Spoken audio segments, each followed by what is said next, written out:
Let me say how good it is to be with you again on this Sunday morning. It's always a pleasure to be giving the word to your congregation. It's a beautiful, warm November day in New York City, and I should be outside basking in the sun because my plane leaves for Fairbanks, Alaska this afternoon, and tomorrow warmth and sun are going to be in pretty short supply. But instead, I'm sitting on a tan bench inside the Metropolitan Museum of Art, struggling to try to see the painting in front of me. I'm not trying to understand the painting. I'm not even trying to find any hidden meanings in it. I'm not trying to enjoy it. I'm just trying pretty hard not to do those things. I'm just trying to see it for what it is. A painting. It's not a painting of anything, and I try not to see anything in it. Of course, my mind rebels against the simplicity of this task. This is some of the hardest work that I've done in weeks, much harder than writing a sermon, which is where I usually exert this kind of effort. The painting that has this kind of hook in me is Jackson Pollock's Autumn Rhythm No. 30, a swirl of colors he flung on a canvas in his Long Island studio. It's a holy mess of ordered chaos, a cacophony of fall colors. The splatters and trails of black, gray, brown, and white paint thrown onto the canvas create an initial sense of visual dissonance, not rhythm, as the title suggests. It's a secular creation of frenzied beauty. You can see a reproduction of this painting if you look in your bulletins this Sunday.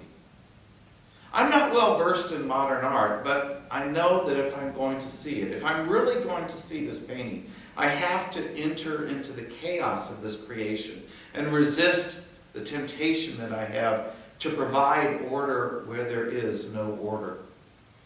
To provide, I cannot insert some kind of hip understanding where there's nothing to be understood. I have to experience the painting and not conquer it with my intellect. Autumn Rhythm No. 30 has no center, no pattern, no discernible borders. It tells no story. It's not a religious painting by any stretch of the imagination. But I'm sitting here because I'm sure that if God is like anything I know on earth, the most holy is like this painting. Pollock once said, there was a reviewer who wrote that my pictures didn't have a beginning or an end. He didn't mean it as a compliment, but it was. It was a fine compliment. No beginning and no end. That's just a mere metaphysical step away from eternity, the Alpha and the Omega. Autumn rhythm corresponds to nothing in nature, and the moment the painting captures is an eternal moment, now. Pollock's paint-splattered canvas is everything we want to believe that the world is not. Undisciplined, chaotic, frenzied, devoid of any fixed point. It is sensuous with no sensibility. I try hard not to think about these things, though. I shake them off and return to my attempts to just look at the painting. It's a strange exercise, I know, but an unimportant one. By not looking for something, I'm really trying to see it as it really is. It's a bit like trying to see God for who God really is. The ancient mystical theologians such as Pseudo-Dionysius and the anonymous author of The Cloud of Unknowing tell me that I can only hear the voice of God if I set aside all my preconceptions of God and just let the great I am simply be. They have always understood that God is best perceived in the apophatic sense, the way of the divine darkness, the way of ignorance, the way of the desert. We can only see the light by entering into the darkness. We can only hear the voice by entering into the silence. And we can only experience the fullness of God by entering into the void. Can I empty my mind? If not before God, then at least before this painting. My mind wanders how can I experience God? Not solely through my knowledge or my reason. And there's a basic conundrum here. If I try to know God, I can only experience my own limited understanding of God. Facts about God can fill my head, but they leave little room for the eternal voice. The more I try to know God, the more I just fill my head with my own preconceptions of what I think God is. It reminds me of a Buddhist story where a man comes to a Zen monastery to learn Zen. He begins to tell the master of the monastery all that he already knows, and while he's talking, the master comes over and pours him a cup of tea. The cup gets full, and the man keeps talking, and the master keeps pouring. The cup starts to overflow. The man is still talking, and the master is still pouring. Tea is running out on the table. The man is still talking all that he knows about Zen, but the master is still pouring as the tea runs out. And finally the man says, "Wait a second, what are you doing?" And the master says, "Like this cup, you are full of your own opinions and speculations. How can I show you Zen unless you first empty your cup?" How can we know God if our cup is full of what we think we already know about God? That has been a perpetual problem for us humans. We are sure that we know certain things about God. I am from the American South. There was a time in my ancestors' history when we knew that God thought that slavery was perfectly fine, even if the slaves had a little different view on that subject. For centuries, people have known that God condemns gay and lesbian people, and that God didn't even know that transgendered and transsexual people even existed. For centuries, people knew that God expected women to be seen and not heard, and by seen, I mean barely seen, and even then to be only seen in prayer.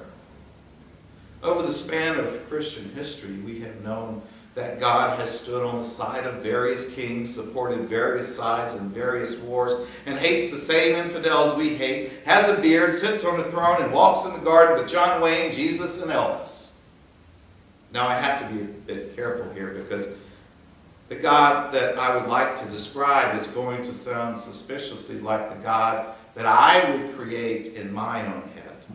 A good 20th century progressive God. And in the end, I have to think that God is bigger even than that. When we think we have a handle on God, we have probably just lost touch with who God really is.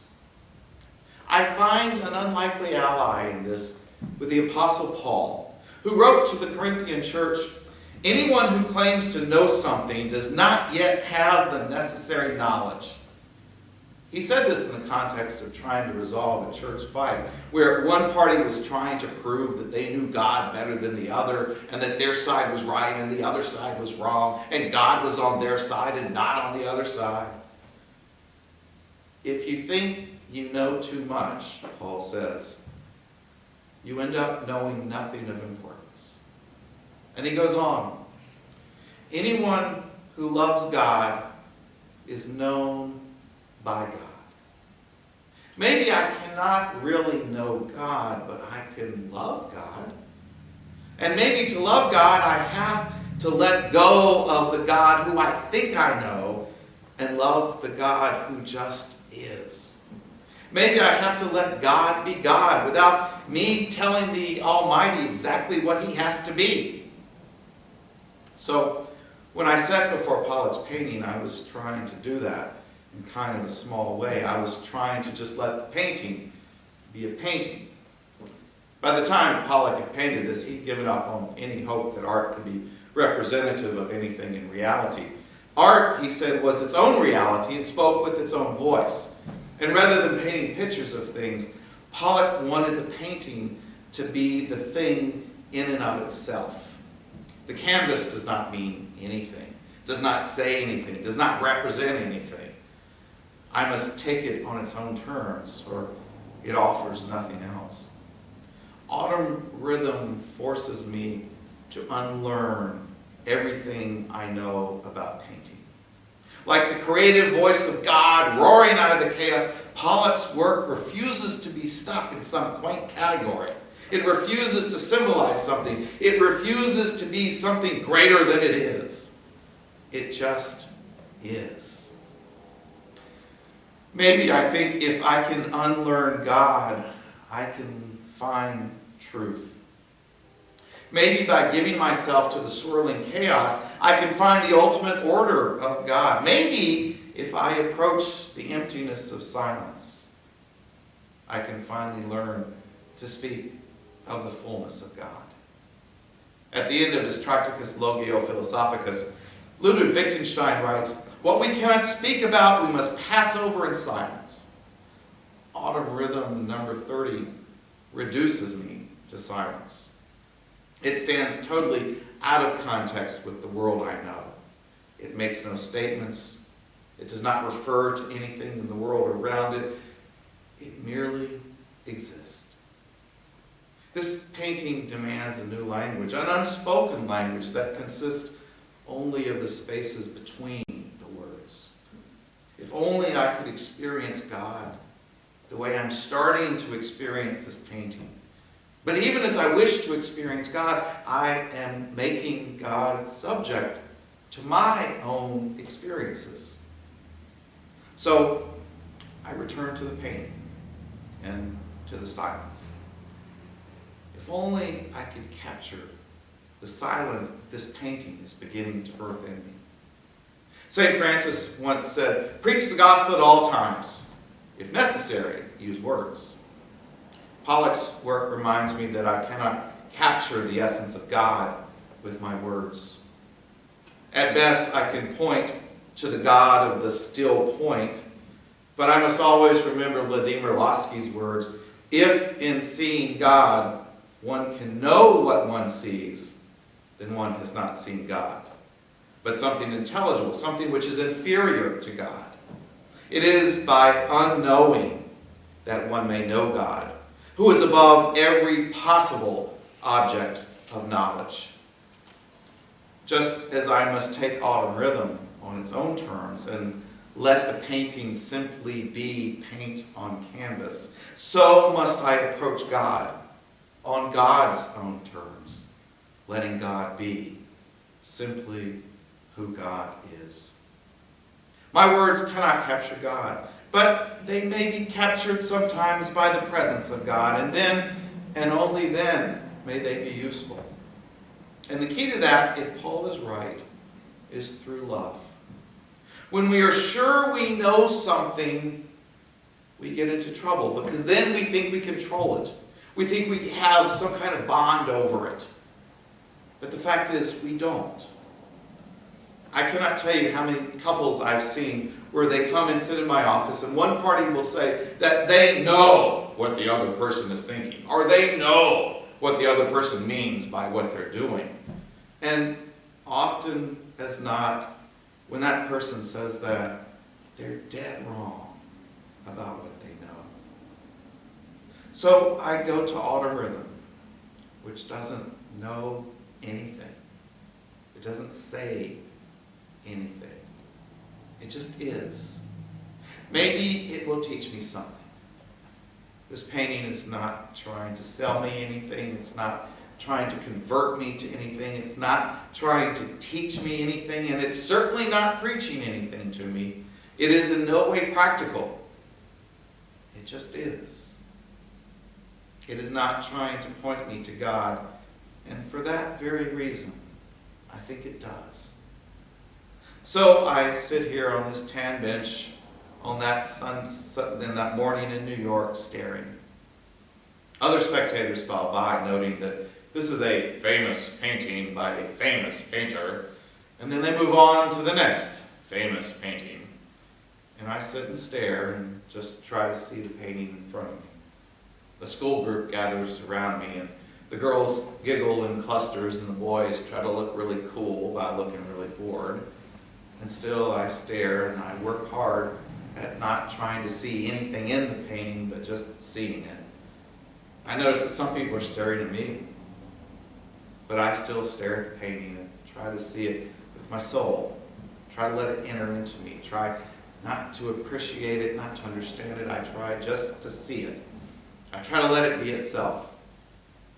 One gregarious soul asked me what the painting's all about, and I say to him, I don't know. How are you willing to unlearn some of those things that you already know? Things about other people. Things about the way, society works. Things about God. If you're married or in a serious relationship, is there something about your loved ones that you might need to unlearn? If you have children, is there something about your children that you might need to unlearn? If you're forming friendships with other people, is there something about your friend that you might need to unlearn so you can see them for who they really are? If you're trying to make some kind of connection with God, is there something about God that you can unlearn? Is there something about religion? Is there something about this congregation that you have to unlearn so you can see it, see God, see each other for who you really are? May we learn to see. Amen.